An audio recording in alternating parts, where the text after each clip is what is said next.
Hello my dear friends, आपका संसार मानस पे बहुत बहुत स्वागत है।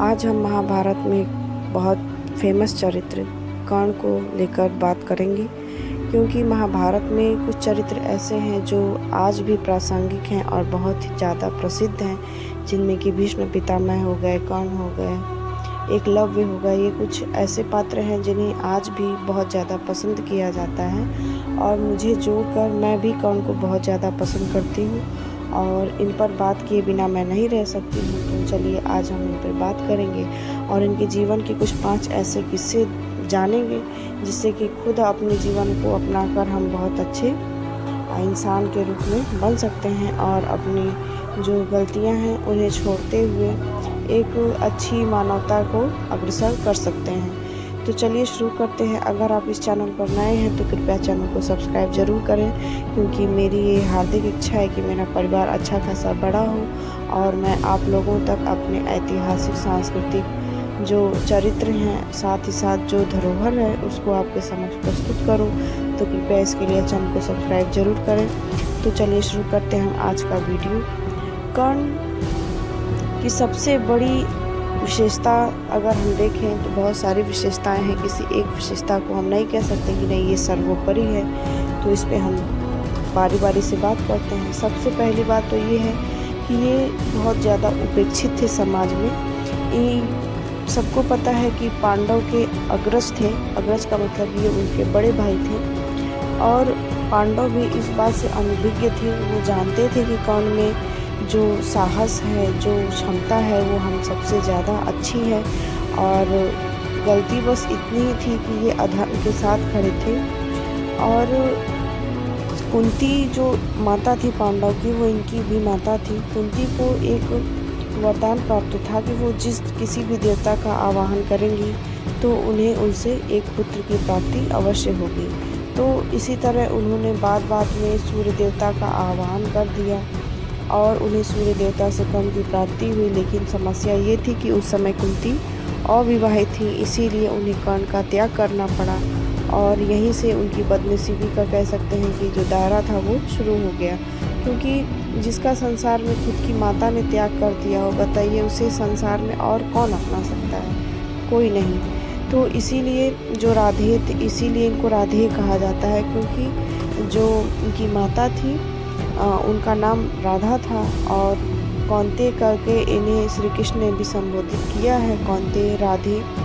तो जो सूत थे उन्होंने इन लोगों का इनका पालन पोषण किया, क्योंकि वो निसंतान थे।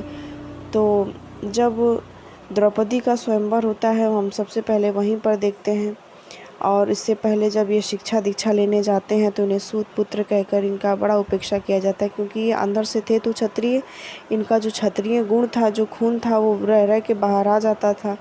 तो इन्हें शिक्षा दीक्षा से भी मना कर दिया गया कि नहीं, तुम सूत पुत्र हो, तुमको शिक्षा नहीं दी जाएगी। परशुराम ने भी मना कर दिया था, माफ़ कीजिएगा, गुरुद्रोण ने मना कर दिया था। तो ये परशुराम के पास जाते हैं और कहते हैं कि नहीं, मैं ब्राह्मण हूँ। तो परशुराम इन्हें शिक्षा देते हैं। लेकिन एक दिन क्या होता है कि परशुराम अपना सर इनके गोद में रख के सो रहे थे। उसी समय एक बहुत बड़ा कीड़ा आता है और इनकी जान में घुसने लगता है, अर्थात काटने लगता है। तो बहुत ज़्यादा खून की जब धारा बह निकलती है तो उससे परशुराम की निद्रा उचट जाती है। तो उठ के बैठ जाते हैं, कहते हैं कि अरे, ये तो ब्राह्मणों का गुण नहीं है। तुम इतनी बड़ी पीड़ा को, इतने बड़े कष्ट को तुम सह रहे हो, एक बार उफ तक नहीं कि तुम निसंदेह क्षत्रिय हो। उसी समय जो कौन्तेय हैं वो अपना हाथ जोड़ के एकदम खड़े हो जाते हैं, कहते हैं कि भगवान मुझे क्षमा करें, मैंने आपसे शिक्षा दीक्षा के लिए इतना बड़ा झूठ बोला था, मैं सूत पुत्र हूँ। तो उसी समय परशुराम इन्हें श्राप दे देते हैं, बोलते हैं कि चलो, तुमने जिस विद्या के लिए मेरे साथ इतना बड़ा छल किया है, जब तुम्हें जीवन में इसकी सबसे ज़्यादा आवश्यकता होगी तुम उसी समय से भूल जाओगे। और ये होता भी है। जब बैटलफील्ड में इनका रथ जब फंस जाता है कीचड़ में, तो जब ये निकालने जाते हैं उसी समय इनकी विद्या तो देखिए सारी धीरे धीरे श्राप का असर होता है, भूल ही चुके होते हैं, उसी समय इनका वध कर दिया जाता है। तो इस छोटे से प्रसंग से हम ये सीख सकते हैं कि हमें देखिए कभी भी झूठ का सहारा नहीं लेना चाहिए, क्योंकि सत्य हमेशा अटल है और अटल ही रहता है।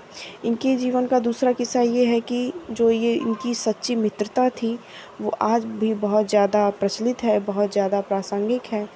क्योंकि जब द्रौपदी स्वयंवर में इन्हें सुपुत्र करके पूरा समाज, पूरा देश इनका कह सकते हैं कि उपहास कर रहा था, तो उस समय दुर्योधन ने इनका हाथ पकड़ा था और इन्हें अंग देश का राजा बनाया था।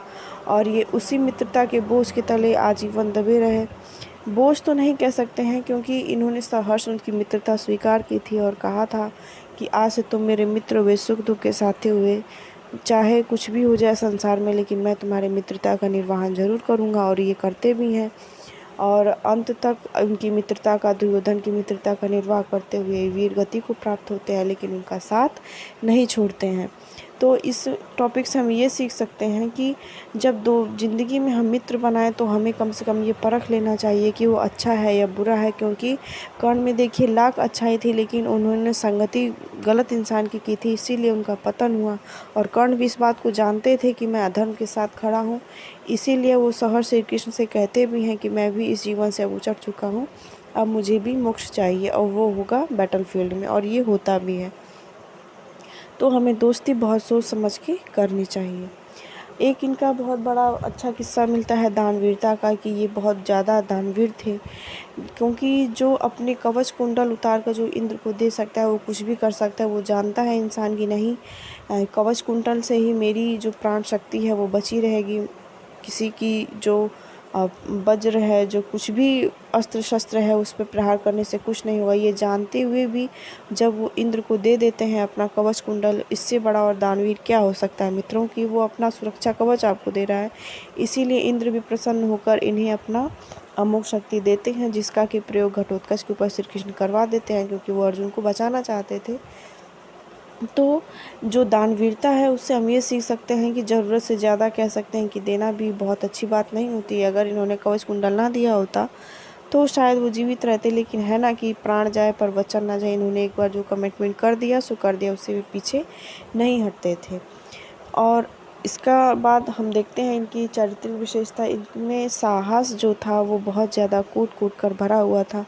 क्योंकि जब बैटलफील्ड में श्री कृष्ण के अर्जुन के रथ पे इनका सामना करते थे, तो जब अर्जुन बाण चलाते थे तो इनका रथ जो था वो 3 से 4 गज पीछे हटता था, लेकिन जब अर्जुन कर्ण पे बाण चलाते थे तो 8 से 10 फीट पीछे चले जाते थे। तो अर्जुन को घमंड आता है, वो बोलते हैं कि देखिए पार्थ, मैं जब बाण चलाता हूँ तो कर्ण का रथ जो है इतनी पीछे चला जाता है। तो बताते हैं कि नहीं अर्जुन, ऐसी बात नहीं है, मैं तुम्हारे रथ पे तीनों लोगों का भार लेकर बैठा हूँ, लेकिन फिर भी कर्ण के बाण से तुम्हारा रथ इतना पीछे चला जाए, तो बताओ सबसे ज़्यादा शक्तिशाली और साहसी कौन है, तुम या कर्ण। इस पे अर्जुन जो है वो बहुत ज़्यादा लज्जित हो जाते हैं। तो हम देखते हैं कि कर्ण बहुत ज़्यादा साहसी थे, और इससे आप ये सीख सकते हैं कि जीवन में चाहे कितनी भी बड़ी दुर्लभता आ जाए, हम छोटी छोटी मुश्किलों से हार मान के बैठ जाते हैं, लेकिन कर्ण ने ऐसा नहीं किया। वो जानते थे कि ये स्वयं भगवान है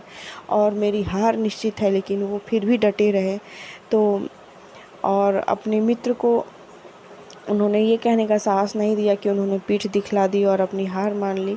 तो ये थी कर्ण की कुछ प्रचलित 5 कहानियाँ, जिसे कि हम अपने मानव जीवन में सहयोग करके, संजोग करके अच्छे इंसान बन सकते हैं। उम्मीद करती हूँ कि आपको ये वीडियो बहुत ज़्यादा पसंद आया होगा। अगर आपको वीडियो अच्छा लगे तो कृपया चैनल को सब्सक्राइब ज़रूर करें और इस वीडियो को ज़्यादा से ज़्यादा लोगों के पास शेयर करें। तो आप भी कमेंट करके ज़रूर बताएं कि क्या कर्ण आपको भी बहुत ज़्यादा पसंद है। अगर हाँ तो कृपया कमेंट ज़रूर करें।